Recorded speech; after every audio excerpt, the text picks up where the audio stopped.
Magkaiba ho ang salitang case solved and case closed. Tandaan niyo ho, no? Ang salitang case solved sa case closed. Kung pag-uusapan ho'y kasong pagpatay kay Party List Congressman Rodel Botacabe. Ngayon, mga boss, tingnan ho natin na maigi, ano? Ang labanan dito ay tibay ng ebidensya sa korte. Ang pag-uusapan dito ay successful prosecution and conviction ng mga suspects sa korte.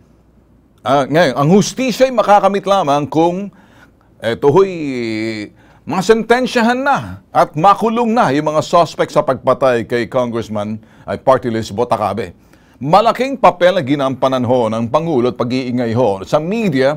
Partikular ho yung paano ho napatay, natural ka, yan ho'y trabaho talaga ng media. At yung pabuyang inilagak ho ng anumang para doon sa anumang impormasyon na makapagtuturo ho sa pagpatay kay Party List Congressman Botacabe.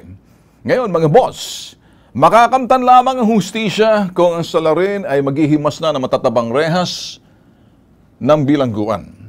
Kaya kinakailangan natin ng masigasig magbantay sa kasong ito.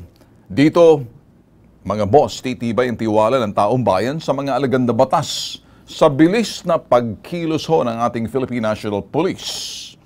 Kaya maganda ho ang pagpasok ng 2019, bagong taon, at para magandang simula rin ho yan ng Philippine National Police ho natin, mga boss. Makikita ho kaibahan kung pag-uusapan ho, dahil matagal na ho tayo sa industriya at ilang taon na rin ho, ilang presidente na ho nakalipas, napag-uusapan ho natin, kaibahan ho ngayon, kaibahan ng ating Philippine National Police. Sa mga nakaraang administrasyon, ilang presidenteng nakaraan, lagi pinag-uusapan yung problema ho ng ating Philippine National Police. Noon ay pagkilos ho nila sa mga kasong pag-iimbestiga, napupukulan ho sila, yung mahina ho yung kanilang investigation at yung kanilang intel and facts gathering at ang proseso. Ito laging sinasabi, kahinaan ng pag-iimbestiga ng ating Philippine National Police. Nung nakarang administrasyon mahina yung kanilang method of investigation. Noon ho yun. Facts gathering, field intel, and field investigation.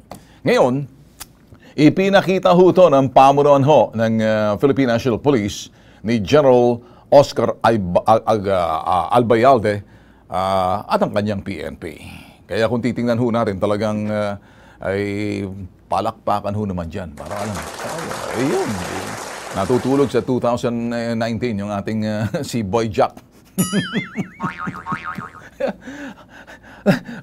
Hindi tayo nagpupuri sa ating programa at kung bibigyan ho natin ng kredito ang sino man dito sa parting to. Ito ho, malaking bagay ho ito mga boss pag pinag-uusapan ho natin.